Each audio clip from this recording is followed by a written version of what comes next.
You good? Ready to go? Morning, everyone. We'll call the Public Information and Education Committee special meeting of the board directors to order. And we'll now have termination of a quorum. Happy to do that. Director Scott Houston. Here. Chairman Harold Williams. Here. Director Desi Alvarez. Director Don Deere. Here. Director Gloria Gray. Here. Mr. Chairman, we have a quorum. Very good. Move on to public comment. Mr. Chairman, we have not received any requests for public comment, though this meeting is being held both in person and virtually. So if anybody would like to make public comment, please indicate so by raising your virtual hand. And Mr. Chairman, I do not see any requests for public comment. Okay, then we'll move on to presentations. Staff has no presentations for today. Okay. Very good. We'll move on to the action calendar and Mr. General Manager, please. Yes, the first item that we have here is item 5A. It is related to our water bottle filling station program. And for this presentation, we have Tammy Hurley-High, our water policy and resources analyst. Morning. Item is being brought to you in order to provide an update on this program and for your consideration of alternative options and some utilization of the program. So as you're aware, the district's water bottle come first served basis until all funds are exhausted or when the fiscal year ends, whichever. And the overall budget for the program is $35,000. It is evenly distributed across the division in an amount of $7,000 each. And currently, there are available funds, and the staff is recommending that the board consider waiving two conditions under the guidelines, which would include allowing eligible entities to submit more than 2 applications this fiscal year and to transfer available funding within the program in between the divisions as needed. And this would ensure full utilization of the program. So I'd like to share the current status of the program and then walk through more detail of the current budget status. The presentation, the first slide begins on page 6 of your middle packet. And this slide indicates the applications that are currently pending installation for their stations. Boulder City Unified School District, their construction is still pending. For El Segundo Middle School, they have informed me that they expect to have the fountain installed by the end of this summer. And the two parks in Gardena were still pending installation for the units. If we can go to the next slide, please. And these photos were taken at Veterans Park, located in the city of Redondo Beach. And included in the photo with Director Alvarez is Mayor Pro Tem Nils Neheran. And also included in the photo on the left is the Public Works crew at the city who worked on a new plumbing system for the station, along with a new concrete pad that is ADA compliant. We were able to capture this photo during National Public Works Week, and to also recognize those who provide and maintain essential services for the community. The next slide, please. And this slide indicates the agencies in which we are coordinating photo opportunities for, and we will continue to keep the directors updated as more information becomes available for these opportunities. If we can go to the next slide, please. So this slide shows the applications that we have received so far. So I'll walk through all of these divisions. So for Division 2, the County of Los Angeles has submitted an application for 2 stations to be located at Lenox Park. And their application materials have been reviewed for accuracy and have just been approved last week for funding. Also, another application listed in Division 2 is from the Environmental Charter High School in Inglewood. And for this entity, this is the third application that the Environmental Charter High School has submitted. And this application would require board consideration to waive the program guidelines in order to allow for a third application from the same entity. And for Division 3, there are 2 applications that have been received for locations at El Nido Park and Victor Park. And these parks are located within West Basin service area, as Division 3 does cover portions of the city of Torrance. Require board consideration as well in order to waive the program guideline conditions. As you can tell by the Division 3 budget, it would reach its allocated amount with 2 applications from Hermosa Beach, 1 at Manhattan Beach Unified School District, and 1 for the parks in Torrance, in order to shift funding from different divisions. And for Temple Akiva from Culver City, these are the applications that they have submitted this year. This entity is a not-for-profit private school. And last year, the board did consider approving funding for this station. And our council did state that the expenditure would be for a non-secular purpose. So the purpose of those expenditures would be to promote water conservation. And so the funding would not be promoting the establishment, but rather the funding would be to promote environmental benefits and conservation. So moving on to Division 5, for the County of Los Angeles, they have submitted 2 applications for stations to be installed in Alondra Park in Lawndale. And as you can tell by looking at the Division 5 budget, it would reach its allocated amount if we review and approve application from the county, with the 3 applications already approved for the Environmental Charter School and Raleigh Park in Gardena. So the board would need to consider shifting funding from a different division and allow receipt of more than 2 applications from the same entity. So in addition to this information that you see here, I have another update that I'd like to share, and that is that we've received 2 more applications in Los Angeles for 2 stations to be installed at Del Air Park, and that is located in Division 4. And these applications would require board consideration to waive the program guideline conditions in order to allow receipt of more than 2 applications from the same entity. In addition, I have been informed with another update that I've been informed from the city of Rolling Hills State. They are planning to submit 2 applications this week, and that's located in Division 1. So overall, the program budget for this year does have enough funding to cover all of these application requests. So to wrap this up in summary, just want to summarize that there are several new applications have been received and more are anticipated to be received submitted by the end of this fiscal year, the end of this month. And this item would require program consideration from the board in order to accept and include all of these applications during this fiscal year. So I would be happy to answer the questions that you may have, and I can read the recommendation. So the recommendation is that staff recommends that the board authorize staff to accept more than 2 applications per entity this fiscal year, and to transfer unused funding between divisions as needed in order to accommodate new applications under the water bottle filling station program. Okay, well, thank you very much, Director Houston. Thank you. No, thank you very much, Tammy. And sounds like people are putting them in at the last second, which is good. If all the applications as anticipated came in and were approved, we still have, it sounds like, more than enough funds left to accommodate. Is that right? Okay. Very good. And then the ones in Del Air that just came in, where are they going to put that at? They have, that's a fairly large park, Del Air Park, and one is going to be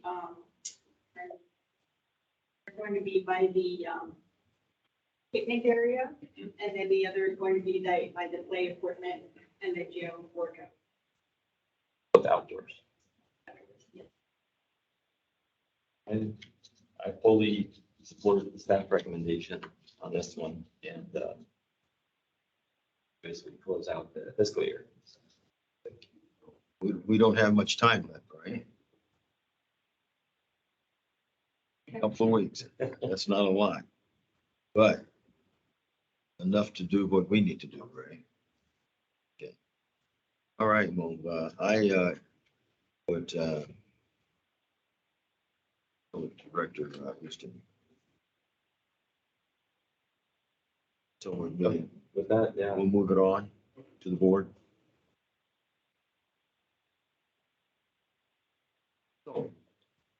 How about Director Deere? I see, I'm over budget. I appreciate you're gonna give me some money from your. I'm gonna loan you the money. I've given it.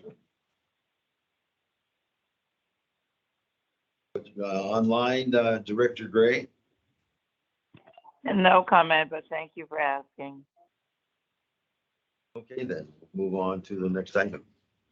Yes, thank you very much. The next item that we have is item 5B. It's our rain barrel purchase for distribution events. And for this presentation, we have Gus Meza, our Senior Water Policy and Resources Analyst. Good morning, Chairman Williams and directors. My first update is a recommendation for the purchase of 1,500 rain barrels for this fall's rain barrel events. So for this presentation, I'll be using the PowerPoint that's located on packet page 17. So if you go to that page, thank you. Next slide, please. Just a quick background. Since 2015, we have provided over 14,000 free rain barrels to our communities. We have partnered with numerous schools, service clubs, and other nonprofits to implement the events. We also continue to receive an incentive from the Metropolitan Water District through their member agency administered program. We receive $35 per rain barrel from MWD or $52,500 for the 1,500 rain barrels. And funding for this program has been included in the fiscal year 23-24 budget. Next slide. On May 9th, staff issued an invitation for quotes to 60 companies. A total of 6 companies opened the proposal and 3 companies bid, as you can see on this slide here. Those companies were Green Lane Environmental and Recycling Services located in Ontario, Canada, Rainwater Solutions located in Raleigh, North Carolina, and Desert Plastics located in Albuquerque, New Mexico. Green Lane Environment provided the lowest bid of $61 per rain barrel. This cost includes the cost of the rain barrel, the accessories, and the shipping cost. The total cost for 1,500 rain barrels is $91,500, which is covered by our budget. The second lowest bid is from a company called Rainwater Solutions out of North Carolina.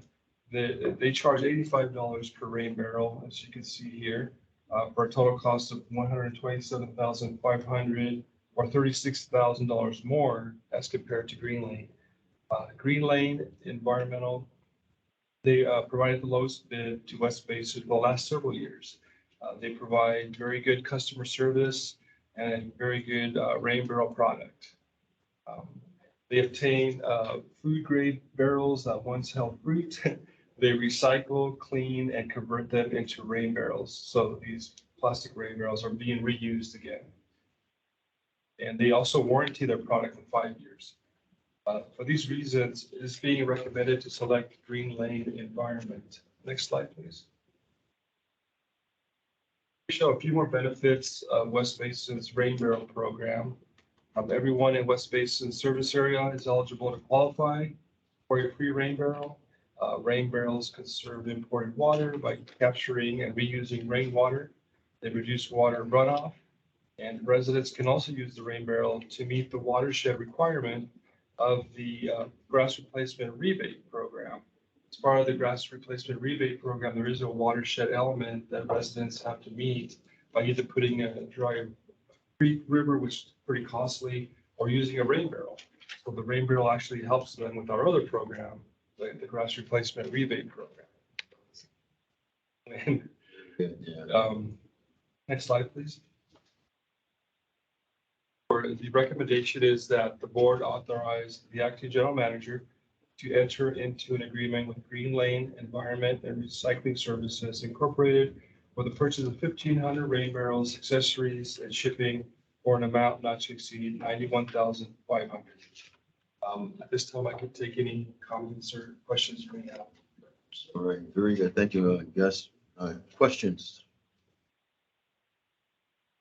I guess I really don't have a question. I mean, we've used these folks multiple times. You said you had great experience, and also we get reimbursed $35 per barrel from, that's Metropolitan, right? So is everything in order with us too, right, DJ? I mean, based on. It is. policy, things we can work out.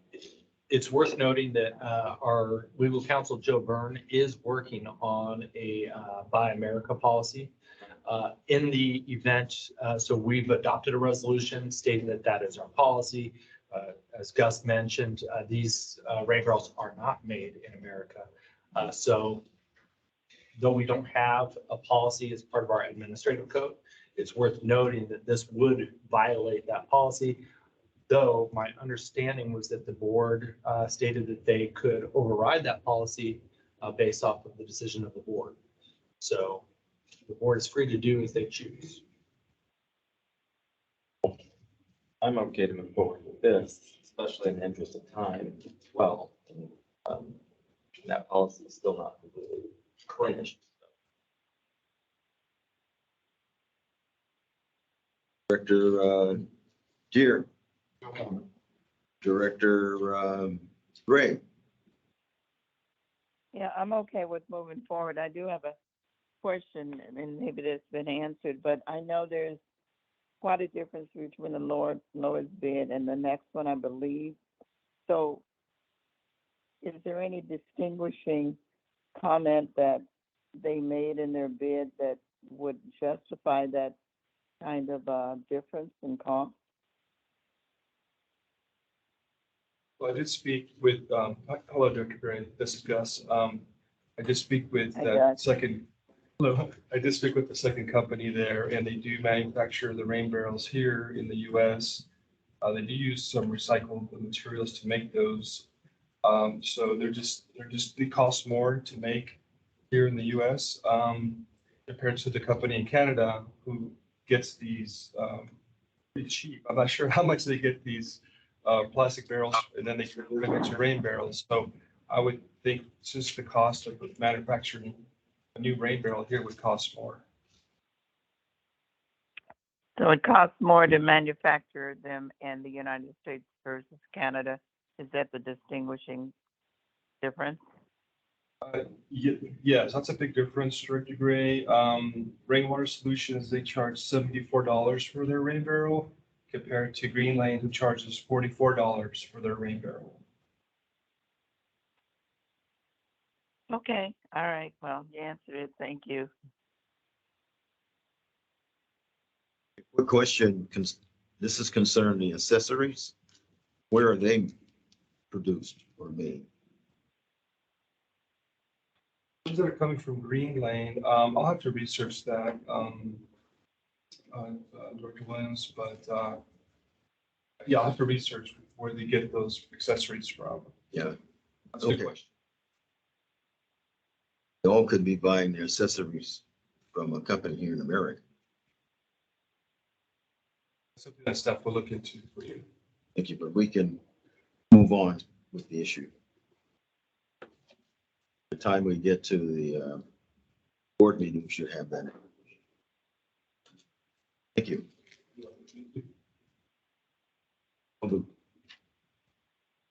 The direction is to move this on to the board with the recommended approval, of course. And that brings us to item People 20. on- Yeah, some people are out there already waiting for their rain barrel. This is great. We have over 300 people waiting. Already? Cost of service. Yeah. Yes. We're in trouble. Okay. Well, then that moves us to the next item, which is item C. That is correct. This item is our Water Efficiency Partnership Agreement Amendment Number 1 with Southern California Gas Company. And again, for this presentation, we have Gus Mesa, our Senior Water Policy Analyst. I'll be using the PowerPoint located on packet page 46. Page, please. On June 27th of last year, our board approved a new pilot project with Southern California Gas Company with financial support from the Metropolitan Water District. Staff is currently working with SoCalGas and its vendor to promote the program and install water conservation devices in the underserved priority communities within West Basin. Next slide.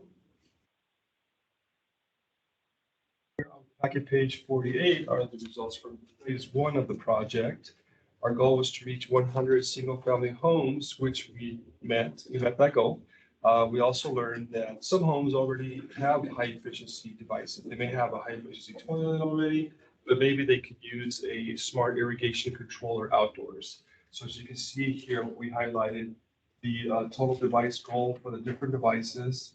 And then we also highlighted the what's been installed to date and the percentage. So there is more opportunity to continue this program and add additional funding to this program. So staff is recommending to extend this project in order to meet these device goals, as I mentioned. Next slide, please. Packet page 49, where we show the marketing strategies that were utilized. By partnering with SoCalGas, we were able to leverage their resources to develop the program flyer and to have them distribute door hangers. West Basin and our partner, the South Bay City Council of Governments, we provide program flyers at the various tabling events that we attend to promote this program as well. And to the right, you see here the participation numbers by cities. And as an update to this slide, we are actually now at 105 participants. Next slide, please.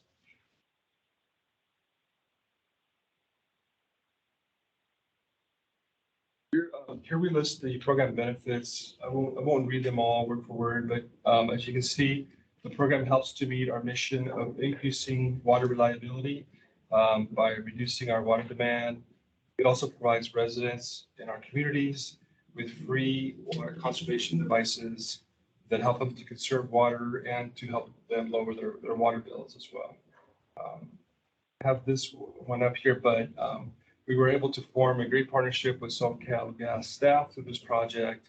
And we're going to be exploring more opportunities with SoCalGas to possibly work on the commercial program to see if we can partner there as well and leverage our resources with them, because they're also getting to the same customers that we're getting to. So it makes a lot of sense for us to work together. Next slide, please. We show the fiscal impacts for phase 1. We received approval from MWD to utilize $110,900 from MWD's MAA program. And for phase 2, we have received approval to utilize an additional $84,150 from MWD's MAA program. We don't plan on using any West Basin funding for phase 2. MWD MAA funding is reflected in the next fiscal year budget. Next slide. Currently on page 52, phase 2, we plan on continuing to work with SoCalGas and its vendor to implement successful marketing strategies. We continue to partner and promote to our local cities and community groups. We will continue working with the South Bay City Council of Governments, and we'll also continue providing our residents with information at tabling events. Next slide. Therefore, the recommendation is that the board authorize the acting general manager to sign agreement amendment number 1 that will extend the joint project with SoCalGas to March 31st, 2024, and add an additional $84,150 of MWD MAA funding to the current agreement for a new not to exceed amount of $195,050. At this time, I can take any comments or questions you may have. Okay, very good. Thank you, Director Houston. Thank you, guys. I have a question on the project accomplishments, you know, the chart to phase one. Go back real quick and look at that.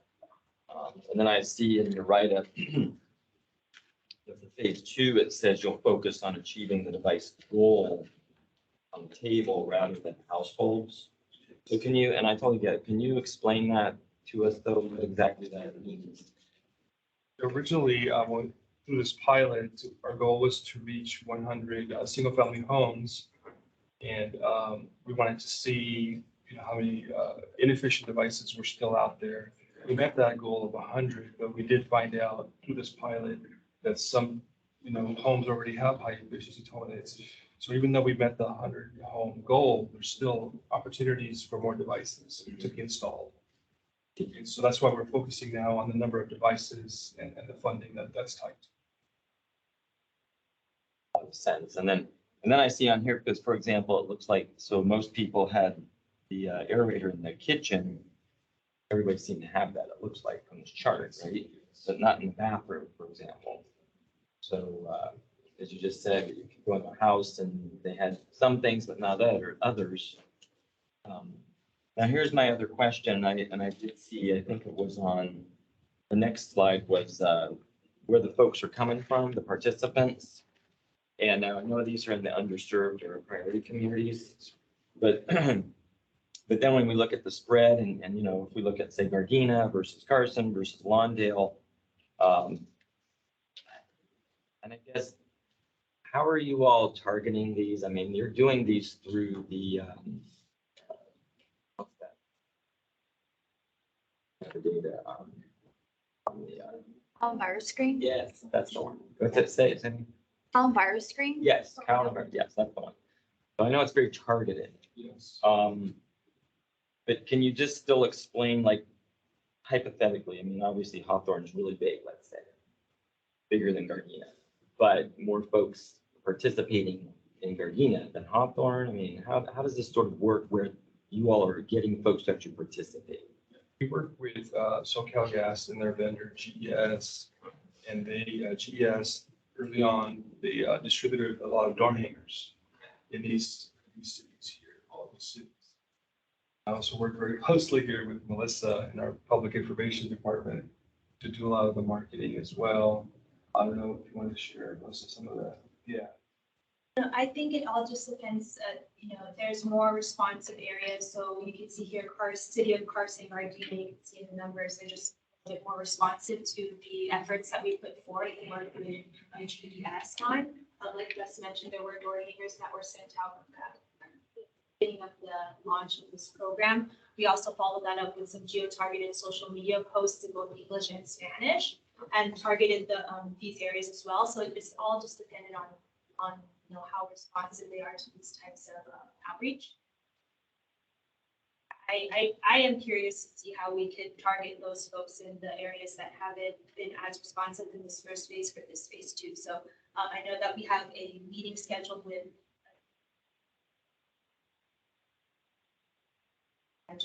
marketing for this phase two.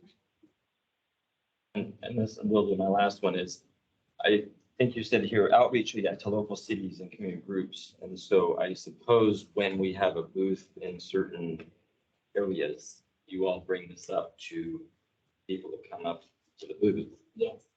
Well, we don't know if they're eligible until they have to go through the process, but somehow between us and the COG brought up in the discussion when you guys are in certain locations. Exactly. So we, you know, if you have an event in Hawthorne or Inglewood that we're tabling or South Bay, August is tabling on our behalf, we make sure that we have them bring the SoCal Gas program flyers to stay specifically to that, since those areas are within the eligible communities that we're trying to target.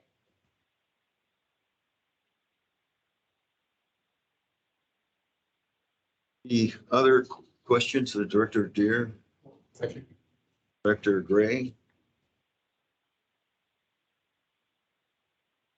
Director Alvarez, well, he's not here. Well, so I guess that's it. So how does this work with what Cal Waters is doing with the with the, free replacement of the, controller. They were a little ahead of this. So how's that working out? We do reach out and work with Cal Water on the different programs. They have their programs, we have our programs. We try to work wherever we can, but they do focus on their programs. So we're both implementing our programs. Because I took advantage of the, controller. And, controller is very nice, very smart, smarter than I'll ever be. Really nice. The only thing I didn't like about it was that the guy took my old controller. He said he had to. I said, no, I want my controller. How do I, I've had this thing for a long time. He says, no, if I can't get your controller, then I'll have to remove it. Well, I didn't want to fight with the guy. The value was probably nothing. Oh, but anyway, it's very good. I mean, that, the controllers by, Rachio or something. Yeah. I mean, it's great. If my son can control my irrigation system from his house in Bellflower. Really, it's really nice, and you don't have to do anything, but you have to, of course, keep on top of your sprinkler nozzles to make sure the water's going in the right place, but it comes on, it goes off, it doesn't come on when it doesn't need to. It's great. So I would encourage everyone to take advantage of all of the stuff, and as directors and employees of West Basin, we still qualify for this, even though we are employed or still on board here. So it's great. So moving on, let's see. So this was the last action item. So how do we act on this one? Director Houston. Forrest, I do have a request, if you could. What I would love to see is like a physical, I don't want an email, but it's like a heat map, if that's okay, where, like, can you plot sort of where these folks came from in those cities? I'd be interested to see physically where they're all at, just a little quick map about what happened. Not a rush, but if you guys could do that in a couple weeks. And no, I fully support it, and I recommend it goes to the board for full approval. I concur. Thank you. Next item.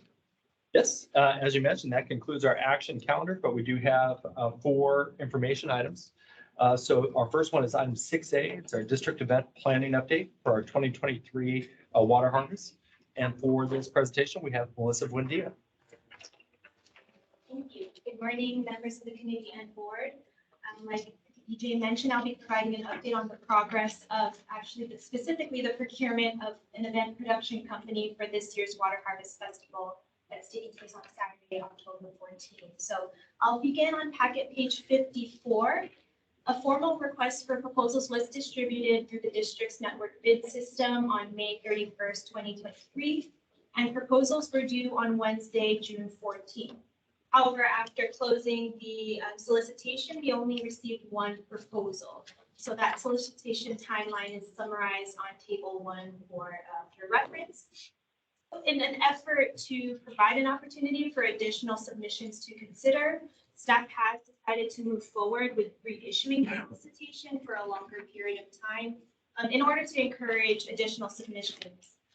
In order to do that, staff actually conducted additional outreach to our vendors on our, so we can, one, ask them whether, what the stop gates or the obstacles were for them in not submitting a proposal, what their choices were, and hopefully encouraging them with letting them know that we plan on reissuing to then submit their proposal. So an updated solicitation timeline is provided on table 2 for reference.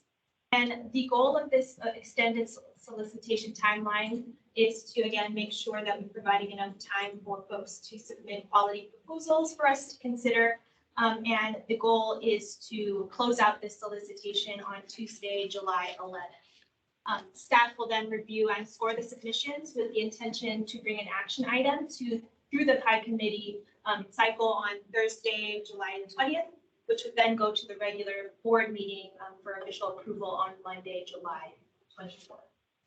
With that concludes my very short report. I'm happy to address any questions. I think the only thing is, and you don't have to name names or anything, but it is what it is. So only one organization put in a proposal.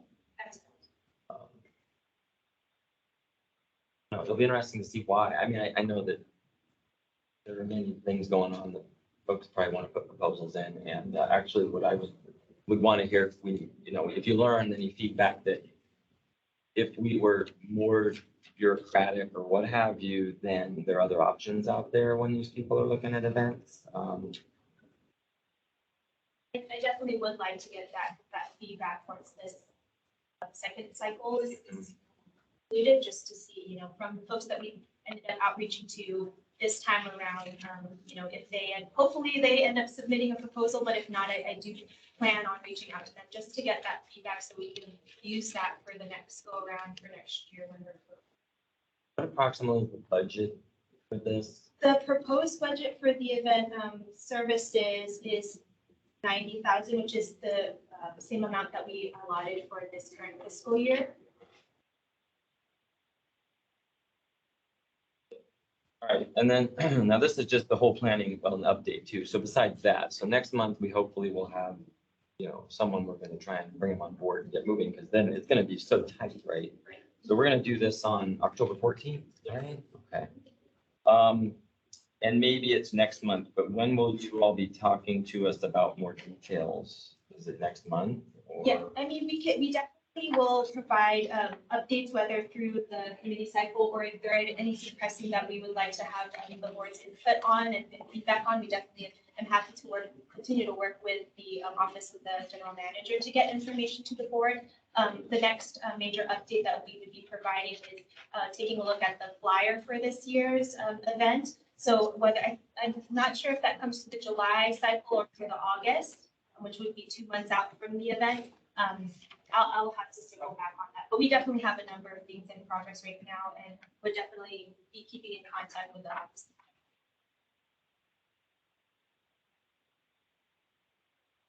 We're going to pick a theme and all that, right? Or are you guys already working on a theme, maybe? Yes. Tell us now, but you're working on a theme? Yes. Sort of? Okay. Because that goes in the flyer and you say, okay, got it. Well, I will definitely talk to the general manager as well, because I know that there's some groups that, I want to make sure that we invite, some that we had before, maybe some new ones as well, but so it's already on your radar screen. Because as you know, people really try to plan around the schedule, the calendar. So yeah, no, I'm looking forward to it. Thank you very much. Okay, Director Deere, comments? Director Gray? No comments, thank you. Thank you. My comments are, I've been happy with what you've done in the past. You haven't tripped up yet. So I think if you continue doing this with the same energy or higher, 10% higher energy level than last year, that you'll do well. And of course, I understand that this is you are party planners, that you know what to check on to make sure you don't make any mistakes that you made previous year.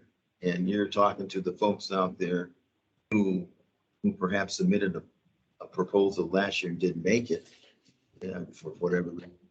But you're going to touch them again, right? Yeah, so you're doing the right thing. So keep at it. And I appreciate what you're doing. So next. Yes, the next item is item 6B. It's our community engagement update. And for this presentation, we have our manager of communications, Amy Rocha. Hey, good morning, Director Gray on the line. My update is brief. It's a summary of recent outreach over the past quarter. I'm on packet page 56, and this report covers the months and activities from April 2023 to June 2023. In addition, it has a few upcoming highlights that take us through the end of the fiscal year. But in essence, highlights include 10 water recycling facility tours conducted and serving 206 guests over this time period. And this is in addition to the 37 school tours that were completed this same 3-month period, but they're not listed. Our public information specialist, Janelle Kyan, will report on that, as she usually does, next month at committee. And then on packet page 57, showcases some of our upcoming tours as well as our water education classes. And over this time period, 4 educational classes were completed for the public, serving approximately 68 guests.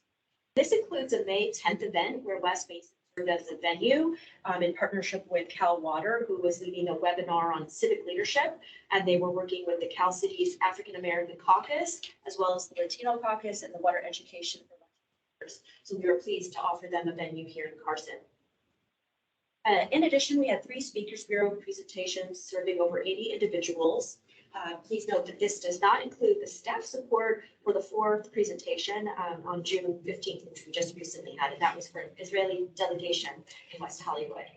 On packet page 58, you can see those coordinated by other organizations without necessarily a West Basin sponsorship or solicitation request. So of these 15, 11 were Earth Day events.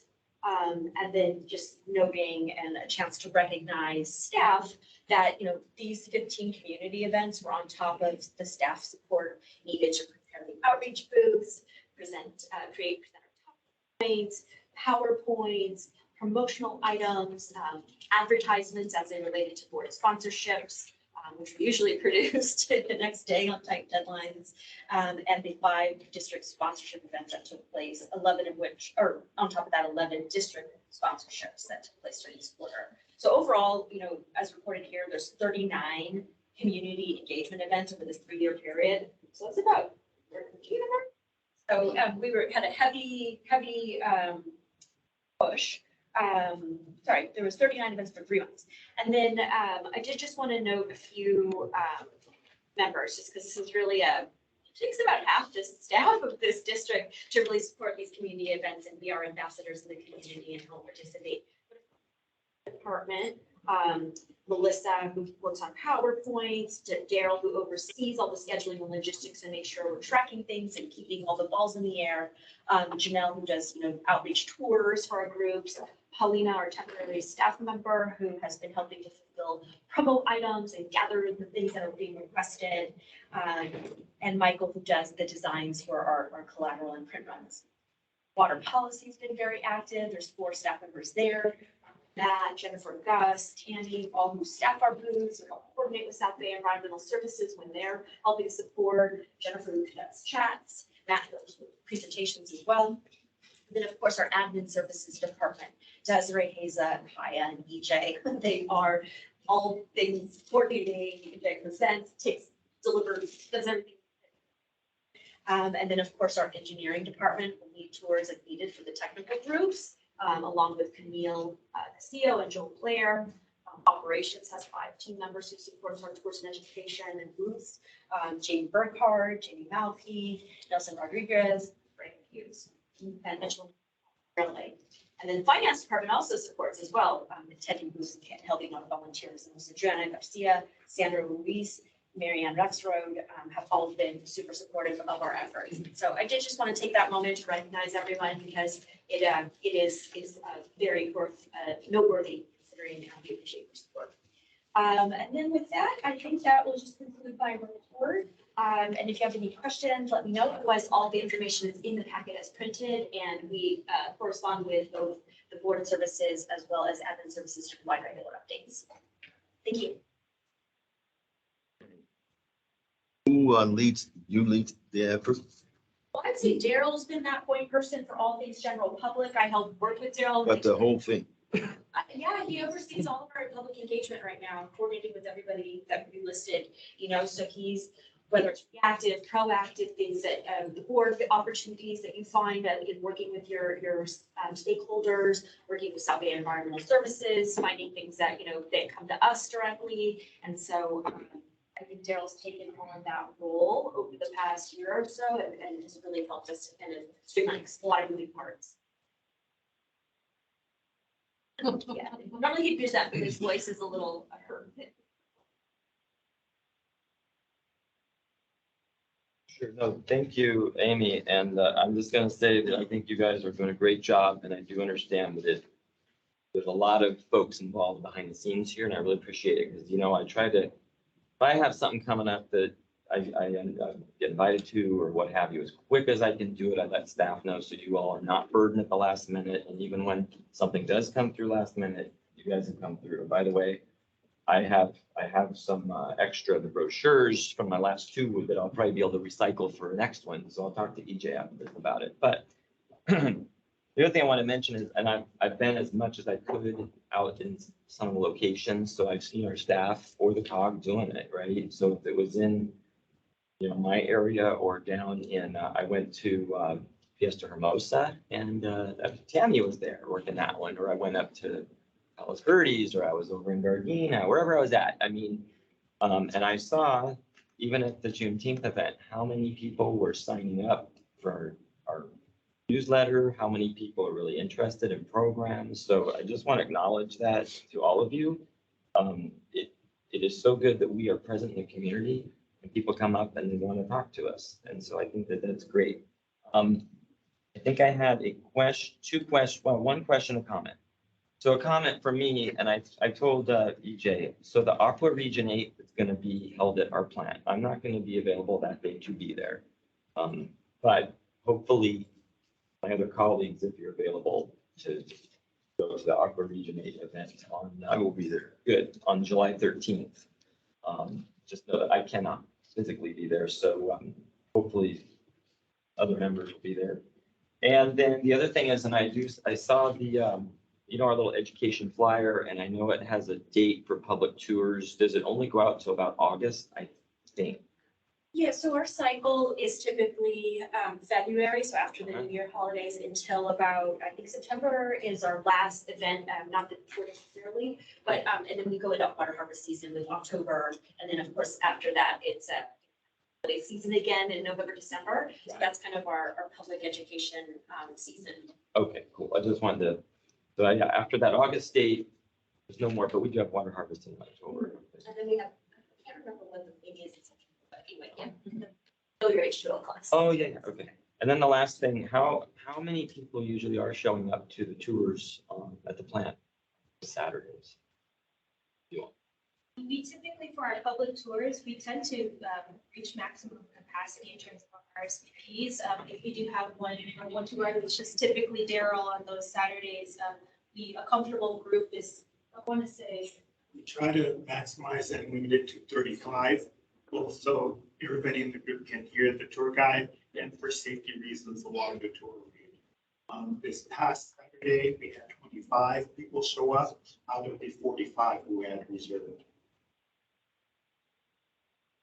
I always tell everybody about the tours, and so I'm glad that they show up when they RSVP. But thank you to you guys and staff for doing it. It's always good to where the numbers are at. So, all right. Well, with that, I don't have any other questions, Director. Thank you. Let's move on. Is that the next item? Our next item is item 6C. It's our communications update. And for this presentation, we have Melissa Buendia. Again, so I will be providing an overview of the communications efforts that have taken place over the month of May. So I will begin on packet page 62. I think it's just the next slide there, where you'll see a summary of the announcements we made this past month. So we did do a recap of our water issues elected officials forum that the district hosted. And we did on packet page 63 through 64 is the summary of the earned media coverage for the past month. So some of those highlights include mentions of our water education program that we were just speaking about, specifically the promotion of our West Basin chats and our Know Your H2O classes. And then on attachment B, which begins on packet page 71, is that full media clips packet or handout that you can take a look at your leisure. And then in terms of paid media coverage, which is summarized on packet page 65, we did have a public hearing regarding the standby charge that was published in the Daily Breeze in mid-May. And then moving along to packet page 66, the top posts for our social media platforms beginning on American Native Hawaiian Islander Month proclamation that was shared at the regular board meeting in May. And for Instagram, our top posts highlighted Teacher Appreciation Day and the Los Angeles Trade Tech Tour that took place at ECL. And then on packet page 68, the top posts for LinkedIn included the recap again of the elected official water issues forum that the district hosted, as well as another highlight of the LA Trade Tech Tour at ECL. And last but not least, on Twitter, the top post that we had for the month was featuring a post about drinking water or celebrating drinking water.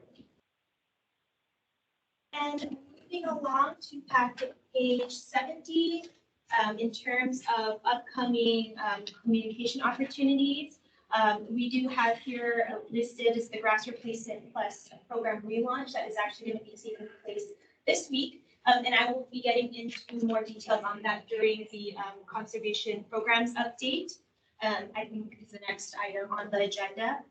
We also just mentioned, the water harvest planning continues, and we'll continue to keep the Office of the General Manager updated to make sure that we're sending any pertinent updates your way. And then we do have a grant award announcement in the works for this summer as well, and a media ribbon cutting event that is currently in the planning process right now for the recycled water fill station that is at the Edward Siegel Water Recycling Facility.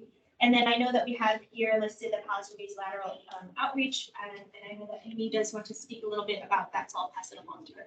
Thank you. Regarding our Pubic lateral project that the engineering department is leading in our partnership with them to have construction outreach in the area of Florence and Palm Springs Estates. And so the engineering and operations department anticipates issuing a notice to proceed contractor on Monday, June 26th. And this is what's did during E&O committee, but I'm just adding on the outreach element here. A kickoff meeting with West Basin engineers, PI staff, construction contractor, and Murakawa Communications, our outreach consultant for construction outreach, will be conducted in July.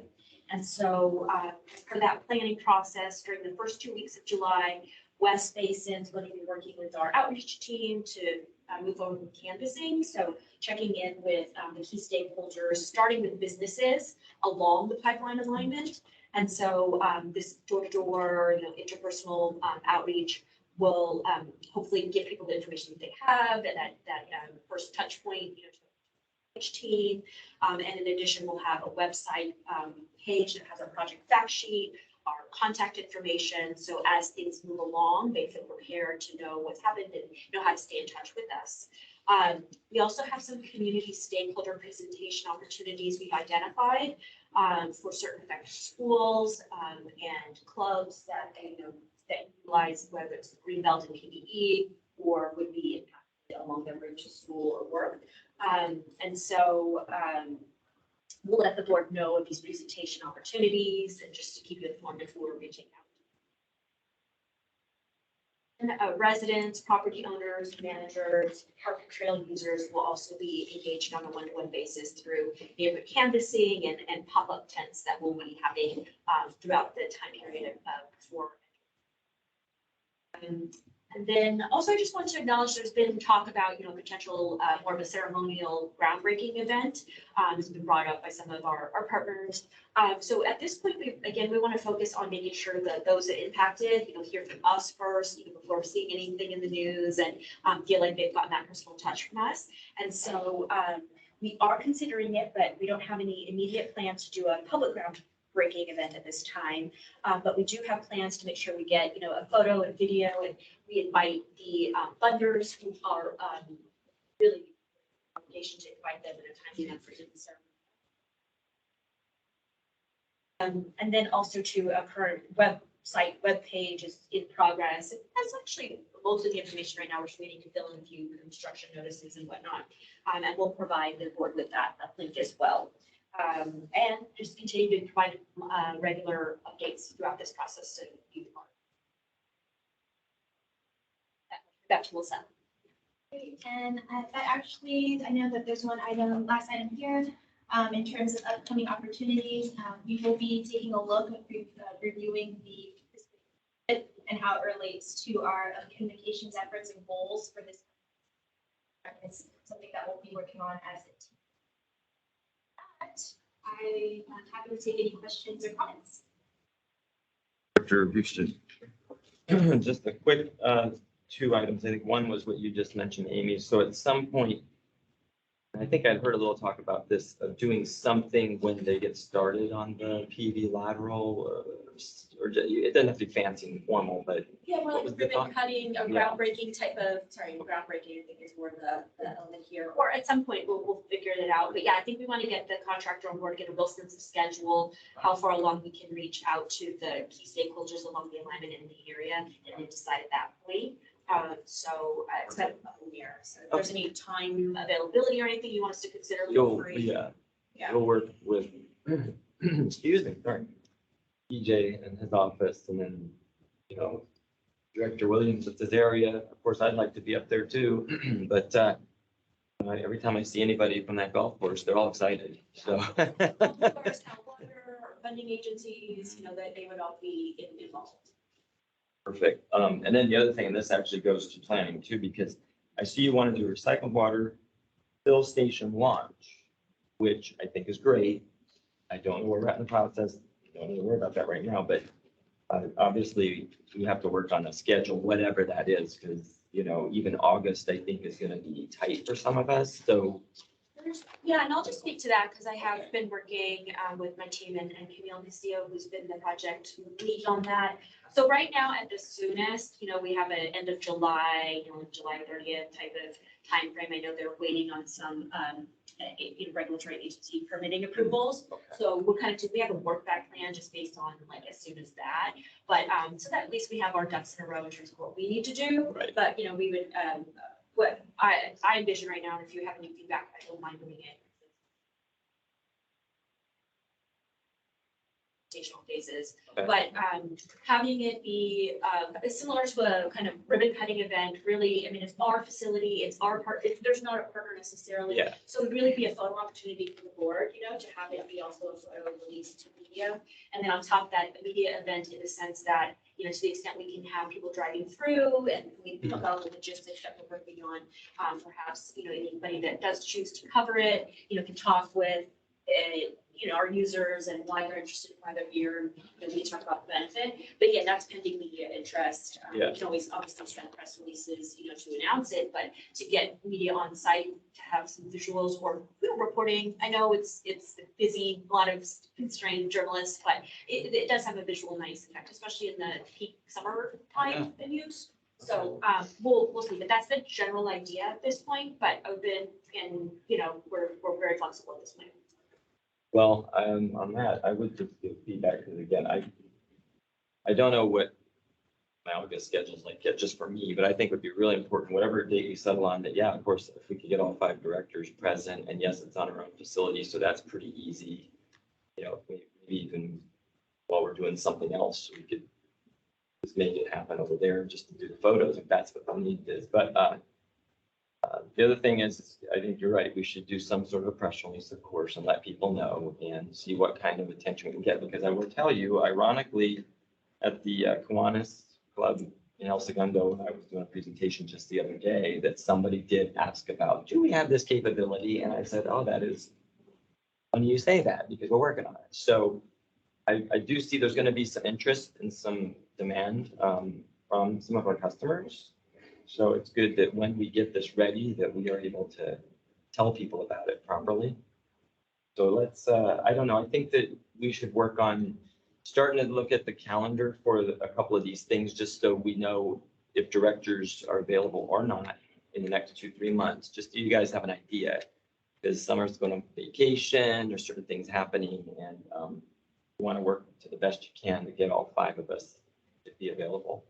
I In my really opinion. appreciate that, because I would like to get your general availability for summer and fall. The other thing that's not even on here, but we're having conversations with engineering staff. We just had a kickoff meeting at this point, but just something, a seed to plant. Yeah. So there's also the the universal MF at the Juanita Millinger McDonald plant in Karsten.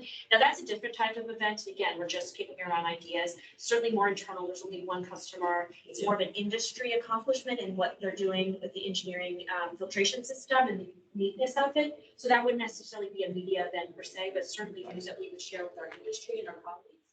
And so that's another potential event. Again, pretty, it's our team, it's our facility, so it gives us a lot of flexibility there in terms of timing and whatnot. But, I was envisioning that kind of early fall. Again, try not to shoulder into the water harvest effort, which takes pretty substantial. Have your summer, fall available, at least even if it's off limits, Right. and because we match a lot of the stuff with all the outreach and things that we keep track of too, so that would be helpful as well. I would just say, I think especially when it's something that's low key, like at the Carson facility, where you just sometimes just doing a photo opportunity, et cetera, you just need to get as many directors as possible. We can obviously do that fairly easily if once a date's set and it's not a lot of staff time. So except for the ones that are going to take a lot more energy and effort, like at Sea Little, then yeah, we need to make sure we plan accordingly. But I do understand the constraints on everything. So, but let's make sure we're working real early on these thoughts and calendars. So I'll talk to DJ about that as well. But again, we're here, so. So we're thinking of all. Yeah. Depends on when people are in town. Yeah. Exactly. Okay, thank you. Thank you, Chair. Well, I've told you before that my time, your time is my time. So I will adjust my calendar to meet your schedule no matter what, because I'm here for you, for West Basin. Without West Basin, I wouldn't be here. So I'm here for you. So now we do have a PR firm helping us with the PV lateral, right? Outreach, yeah, so they specializes in construction outreach and, construction notices and, alignment and canvassing, so there are specialties, and they do more than construction outreach, but yes, that is our outreach team, and on that project team, from staff is Gerald Ramos Young, who is our project manager for this project, as well as myself, and we work with Veronica and Neil Castillo on that. Okay, very good. All right, anything else? Oh, on the agenda. I think Looking we're at you. Well, yes, we do have one final item. It's our monthly conservation program update. So it is item 6D. And for this presentation, we have both Gus Meza and Jennifer Vasquez for our presentation. Thank you, BJ. Hello. Yeah. For this update, I want to be skipping over a few of the items I covered in the action items. So if we can go to packet page 112, please. There. Next slide. Okay, I covered the SoCal Gas Partnership. Next slide. Next slide.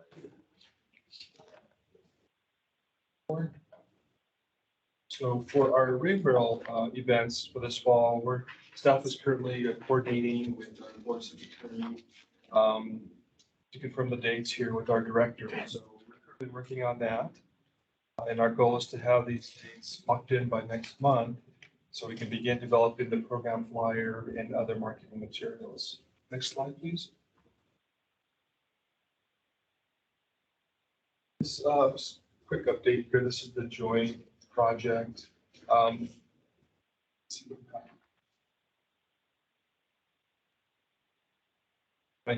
on packet page 118. Thank you. This is our joint partnership with Las Virgenes Municipal Water District and El County Waterworks. We're continue to work with them on developing the three-way that we do. And the state is also working on providing the county with an agreement for the funding. So So we're anticipating to start the program in, say, in the fall, winter timeline. This summer, fall, but I think it's going to be more fall, winter to be more realistic.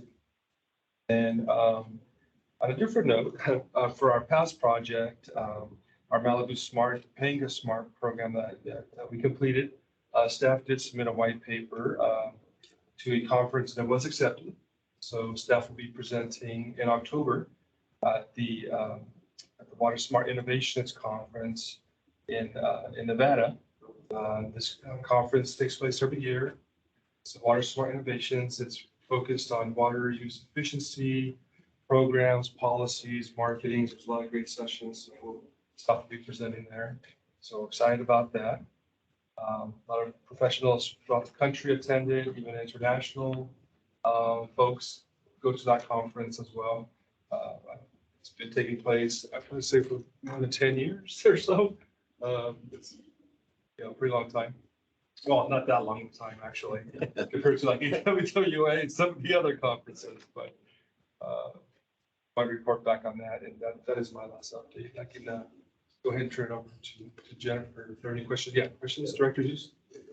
President Houston? Number one, that's really good to hear. Do you know are you gonna go do the presentation? All right, very good. I'll be there to cheer you He's on. probably the chief spokesperson of that project, so he should go. Or for my staff here and our manager. As long as you're here for water harvest, it's okay. Just kidding. I don't know. No, I think that's excellent. What's that? So I can do this. Okay, you can do it. No, I'm super happy about that because it is a great program and any way we can talk about it. So very, very happy about that. And then the other thing on the MOU, so that's Las Virgenes and District 29 and us. So I assume once the MOU is executed, we'll somehow put together like a joint announcement and work with all their teams to let people know, I think, right? Right. I definitely want to, go ahead. I'll be working with Melissa and our public information department on that. Cool. We've hardly ever worked much with Las Virgenes just on joint types of things. So that'll be kind of fun and different, right? We have such a good relationship. So I look forward to how we coordinate with the three agencies doing something, but then also, since this is Malibu and Topanga in our area, correct? So as soon as we get this going, I think West Basin, my area there, we'll go out there and make sure we're getting some announcements to those residents up there when that time comes. I mentioned, I know, Matt here, manager, I know you've mentioned a couple of times, it would be nice if our staff was to go and meet with the staff at Las Virgenes as well. Yeah, we're planning to have our staff go and meet with them sometime this summer, just to, talk and talk about our common goal. Outstanding. And District 29, separate, however you guys do it. Yeah. We'll also have in her update, a grant announcement. So our next press release, it's related to this one, correct? The grant that Tony just told us about. Right, so that's our next press release that will mention our partnership. It'll be the kickoff, but we will be acknowledging grant funds that this program received. So that will be coming to the general publisher this week. Oh. Starts mentioning. Okay, so that's the grant. Yeah. Announcement. Funding. Yeah, Yeah, funding. the MOU. And then down the road, though, this will be separate once we're all in and all three partners can come there and do something. Perfect. No, I think it's very, very important. Okay. Thank you, Mr. Chair. And I've turned this over to Jennifer. Thank you. Thank you. Good morning, Chair Williams, committee and board members. I will continue the conservation update on presentation slide found on board packet page 120 with updates to the grass replacement plus program. So in May 2023, the board approved selection of Ecotech Services Inc. to provide residential landscape design and tree distribution services for the next phase of the program. A kickoff meeting was held with Ecotech in early June, and we are prepared to begin receiving applications with this latest launch schedule. Our program goal is to distribute 35 landscape design packages, which includes a 2-hour design consultation at the resident's home, a full landscape design that can be used for the rebate application, free California-friendly tree, and assistance, of course, from West Basin staff in applying for the rebate, the increased rebate. It is important to note that this is also being funded by Metropolitan MAA program. I know a lot of that was mentioned for the SoCal Gas program. We also received full funding for the design assistance through that program. And in addition, following up Gus's comments about Water Smart Innovations, also we were accepted 2% on this program in that same Water Smart Innovation Conference, adding on to that. The next slide does highlight the outreach plan highlights that will be implemented for the Rash Replacement Plus program. And for this portion, I will turn it over to Melissa from our team to review the outreach strategies we have planned. I'm sorry, real quick, I wanted to make an addition. Just this program is very important to us. Reaching these communities with these types of programs is a high priority for us. And I know on the slide, on the previous slide, we mentioned that the program goal is to get 35 participants in this program. But we're being very strategic this year, and we actually have a secondary kind of goal where not only do we want to give away these designs, but we want people to use them to convert their landscapes. And so that's very important. So we do have a goal to try to maximize the number of conversions that happen through this program. And so I know Melissa's going to kind of go through the strategic outreach that we're going to do. I'll just say personally, I feel really good about what we're doing this year. There's going to be a lot of touch points, a lot of communication with the residents, which is very important in getting them through past just the design phase and into the phase of where they're doing the construction in their landscapes. So I did just want to mention that as well. Yes, so the slide on packet page 121 provides an overview of the outreach plan supporting the Grass Replacement Plus launch. And I'll get a little bit into that strategy as well that Matt mentioned. But in terms of the launch for the program, there are a number of items that and materials that staff is working to update by end of day today, and really through the weeks coming. That's when we'll be rolling those things out. So I will mention a few here, including the website landing page. The goal is to have an updated page with an updated blurb and materials and links, of course, and resources that participants would be able to access on that web page. We do have a press release currently in the rounds for approval. The plan is to distribute the press release tomorrow or sometime this week to, support the launch. We also have an e-blast that's planned as well. That goes out to our general public, but I did want to, mention that I do plan on utilizing that e-blast to go out to the general public, because we still want folks to know that these programs are in existence, but emphasizing that there is an eligibility element that needs to be considered.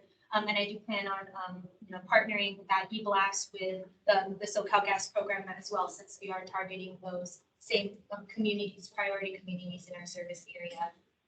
We do have an updated program flyer that is currently on order right now. I believe the delivery of those physical flyers will be coming in tomorrow, if not by end of day today. And we will also be offering that flyer in Spanish as well. We'll be providing those downloadable versions of them on that updated landing page as well. So once we receive those physical copies, we'll work with the admin and board services team to get that to the board members to assist in the rollout. And then we also have some targeted, geo-targeted social media posts that we have planned, again, offering both in English and Spanish, that will run periodically through the next 3 months, just so we can keep the conversation going, keep that presence going through the next couple of months to foster participation, so we can make sure that we are reaching that 35 folks that can participate. As well, we'll also be doing some standard social media posts that do go out to our general public, that do highlight some of the progress of some projects and some hopefully testimonials and photos from the previous year participants, just so we can show folks, the possibilities that are possible with this program specifically. In terms of the strategy that Matt mentioned in regards to the second goal of this program, which is to not only distribute the 35 landscape designs, but help handhold folks through the process of actually turning that landscape design, applying for the rebate and actually going through with the transformation of their landscape.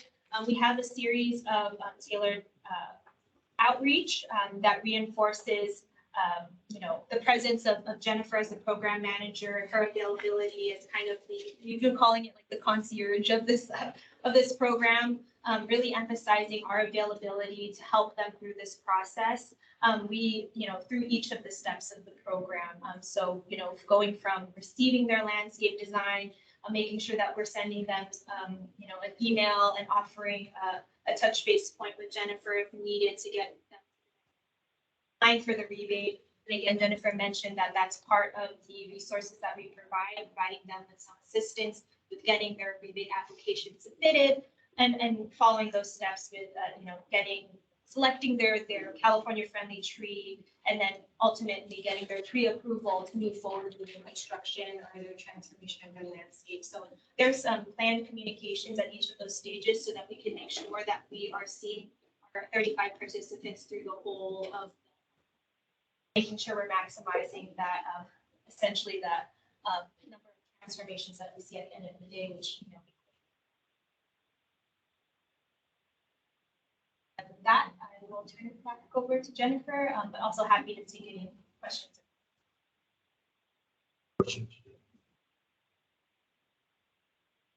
Online questions? Hearing none, move on. Thank you. Thank you, Melissa. And this moves us into the residential grass replacement rebate slides on page 123 with the summary of the rebate applications. For the month of May, the SoCal WaterSmart website received a total of 8 new applications, bringing our total square footage processed this fiscal year to over 300,000 square feet of grass being considered for removal. This, of course, is the rebate application side of it, not yet completed for some of the portions. On the next slide, 125, we highlight the West Basin chat, which our team hosted on June 7th. We continue finding these chats to be really effective at answering questions on how to complete the rebate application and which landscape areas are eligible for the rebate. From the type of questions that I received during that West Basin chat, it is primarily residents that are ready to begin an application and just have some last final questions, it appears, until submitting the rebate application. Very similar questions of, does this area qualify? How many days do I have before to get the construction going? Just kind of a last minute question right before they submit the rebate application. So I do find it very beneficial, almost like a last push to complete the rebate application and encourage them through the process, which is nice. The next slide on board packet page 126 does include the look ahead calendar for classes, which are dates offered, of course, for grass replacement classes that are continued to be offered virtually by Metropolitan Water District. We have received an update recently noting from the Metropolitan staff that there might be a return to in-person soon. Have not heard yet, and I have been checking the Be WaterWise website to see if any of those are live currently. But I will work with their staff to see what that schedule looks like as soon as it's available to consider some in-person classes similar to what we did back in 2019. I'll take a brief pause here to answer any questions for the residential grass replacement program before moving into the public agency updates on page 128. Director Deere, question? No. Online, seeing none, move on, please. I'll continue on. The first slide on page 128 highlights 2 recently completed grass replacement projects for public agency. So the first one on the left, you see the City of Hermosa Beach median that removed 750 square feet of grass. In that area, it's almost like an entrance point of Hermosa Beach. So it is a nice area and placement for that particular project. The one on the right is the Gardena project that was recently completed and just finished the rebate process, roughly removing 10,600 square feet of grass. It's a 3-portion median that had grass just throughout. The trees did stay in place, so I did want to note that. And our designer worked to work around the trees and create a space. It is also close to a Gardena sign, as you see there in the picture. So again, a very welcoming space with drought-tolerant, climate-appropriate landscaping. The next slide. Actually, before we move on, I just wanted to call out Jennifer here, put her on the spot a little bit. The Gardena project, they actually unfortunately applied, or they started doing their project before they applied. So that's kind of the cardinal sin. You don't want to do that. But with this program, there's a lot of customer service and relationship building that Jennifer does. And so she was able to actually work with the city of Gardena to get them funding for this program and allow it to move forward. So I think that'll pay off in the future. They can, they have trust in West Basin to give them what they need. And so just kudos to Jennifer for getting them funding, because I think they were a little scared there for a minute that they weren't going to get funding for their project. So. Yeah, we're very fortunate to have a very direct connection with Metropolitan Water District, the staff there, and so they were really helpful through the process, understanding kind of what had happened and working with us to make it kind of a happy ending for everyone that was involved with the grass replacement project. Additionally, there was an update to a stormwater capture element. As you heard from Gus's update, there has to be one even with public agency projects. So placing those within the landscape was a challenge for the 3 median area, and there was a solution found for that. They actually removed a portion, a 4th median area that actually had concrete, and they removed it and made it permeable. So it actually is absorbing water in that area, and it counted towards their stormwater capture element. So it's also another win for the project. Seeing it be concrete prior to now being permeable, which is exactly what we talk about during these projects, just for residential and public agency as well. So if no further questions, I can move on to the next highlight, which is for the California State University Dominguez Hills campus. We are considering the housing area there, and you see a few pictures around that space. This is back when we walked the space with our landscape designer to really grasp how large of a project it truly is. In the month of May, West Basin secured the rebate funding for this project and submitted all of the necessary documentation to begin construction.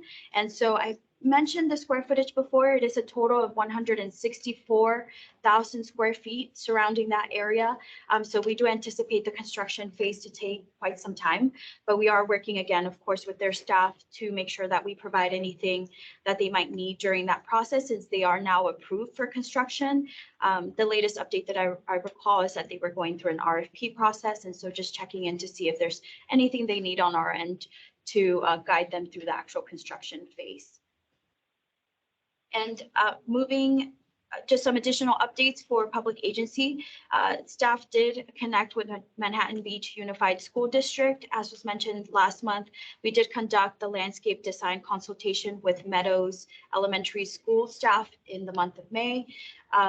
And additionally, we continue to make contact with other cities. Culver City, for example, was contacted about potential opportunities earlier last month. One additional effort on my end, of course, will also include school outreach. School districts specifically, I think, have a lot of great opportunities remaining. We are finding that a lot of the schools are beginning to rethink how they are using their existing grass areas and really transforming those areas into outdoor learning spaces, looking at the grass and integrating more drought tolerant, climate appropriate landscaping within those previously grass areas into something that can be used by students in a garden space. Reading areas is what we hear from the schools that we've worked with so far. So kind of using that knowledge and maybe seeing what other schools might be interested in doing the same down the line. And lastly, moving into slide 131, which includes recent rebate activity comparisons for other fiscal years. These consider all applications received to the rebate website, SoCal Water Smart. We do see that residential applications increased gradually, then doubling in fiscal year 21-22. really, following strong conservation messaging in the region, but also great reception from our West Basin residents moving into the adoption of these landscapes. Our focus will be to continue this momentum and highlight projects that are reaching completion. And so we do see the numbers there increasing through time. Commercial applications on the next slide. It does include, of course, commercial, industrial, and institutional. Institutional, now we are calling more public agency. We kind of stepped back from institutional and recognized it as public agency. So it's one and the same. It is a very different story with the table that's included on this slide. We have seen that our typical engagement was ranging previously from one to 5 applications per fiscal year. Again, these are larger projects, so anticipated. With the focused outreach through our public agency grass replacement program, this fiscal year has reached 11 applications to date. And this is a direct result of engaging with our public agencies to reach close to almost 400,000 square feet in grass that is now being considered for removal, which is quite encouraging and very, very happy with that. West Basin staff, as mentioned, with the Casa Dominguez Hill project and other projects, we're committed to continue supporting our public agencies to reach completion of these larger projects. And we engage with their staff to answer any questions, offer to present to the actual landscape design to councils or managers to help move projects along, and even help completing the rebid application on the system. My email is quite frequently used on the SoCal WaterSmart website, so the Metropolitan staff typically knows to reach out to me if they have any questions with any of the public agency projects that are going through the rebid application system.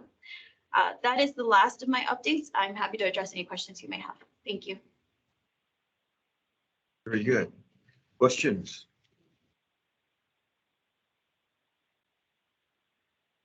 Outstanding job. Thank you very much.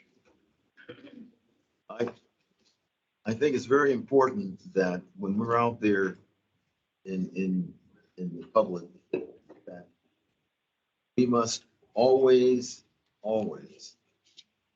remind those people out there, our constituents, that if you're thinking about doing something, call us first before you do it, so that we can make sure that you get the benefits or the benefits coming to you through our programs, because it's really disheartening to get out there and do a bang up job on not a recycling, but a conservation project, and find out that you kind of jumped the gun.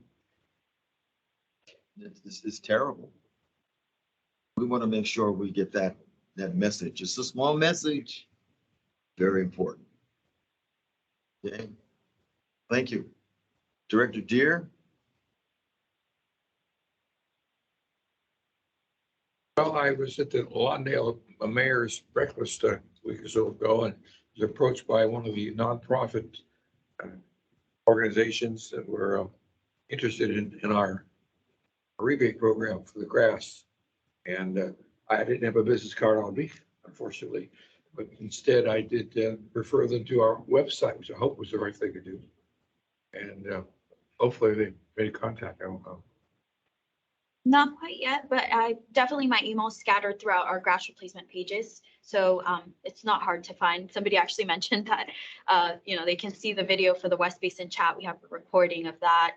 My emails kind of splattered in different areas. So I haven't quite spoken to a group recently, but I definitely will keep my eye out for that email once I get it. You, Director Houston, anything where like this is our last item On this one or director's? on this one? This one, I have nothing on this.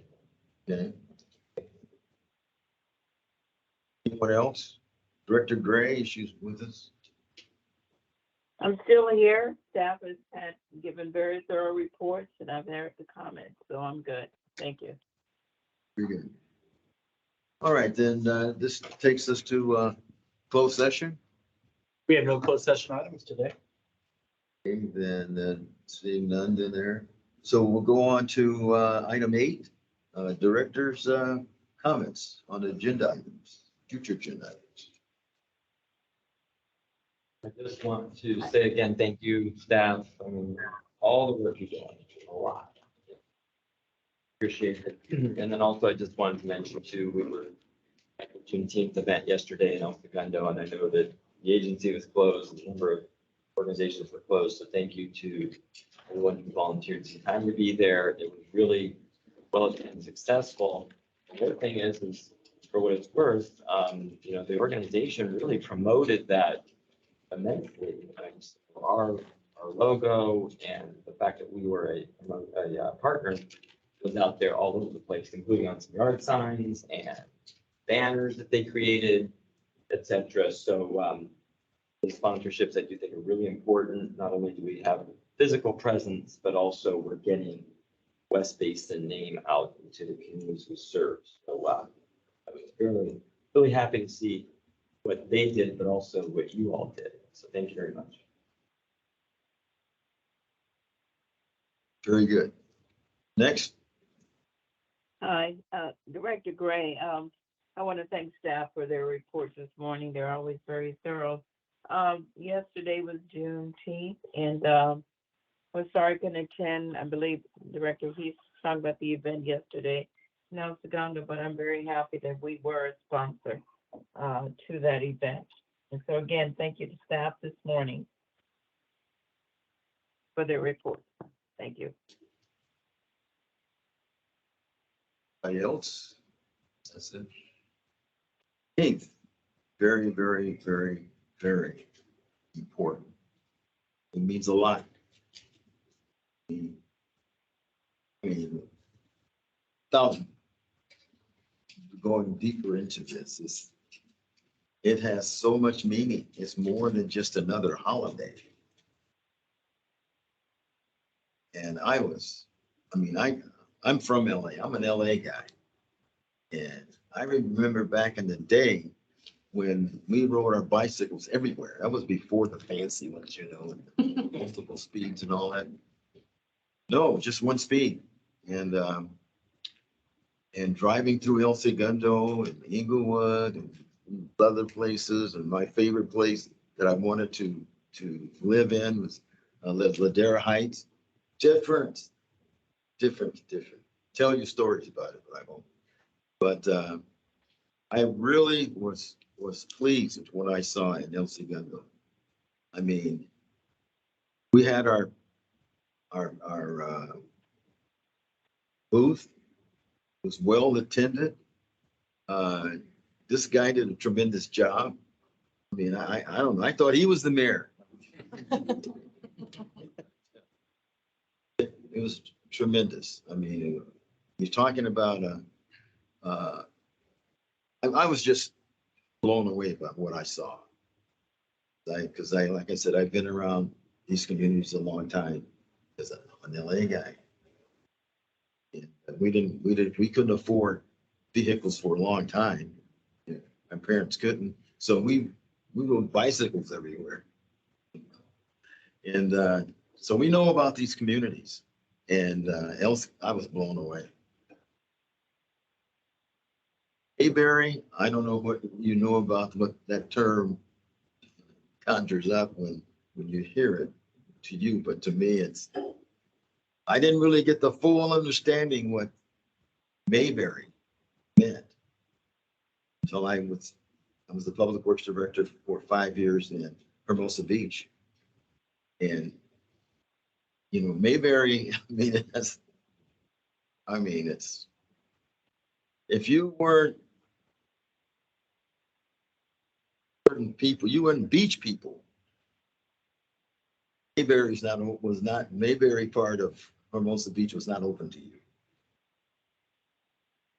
And that's the way El Segundo was. Mayberry meant that if you weren't, I don't know, you guys didn't have a beach. But if you didn't meet the Mayberry profile, it was not open to you. But yesterday, I was blown away. Very, very, very nice. I hope it continues on. But understanding what what Juneteenth really is about. Anyway, and I was proud to say that we were off yesterday because West Basin recognizes Juneteenth at that level that we were off. We were doing it before it became popular. Anyway, great job you guys did. Always our booths are well attended with our staff, very engaging and lots of information, and just looking forward to the next West Basin program in the community. So where are we going next? There's how many programs do we have for the upcoming 4th of July? Do we have any? I want to make sure that I stop by at least one.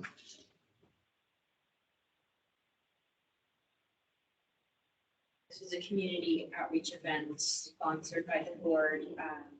The Exchange Club of Silver City's 4th of July fireworks show. We will be providing an advertisement for that.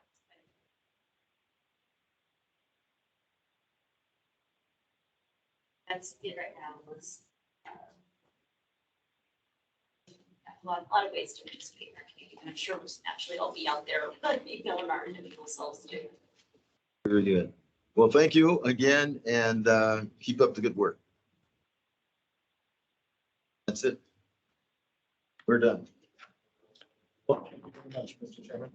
Members of the committee and board.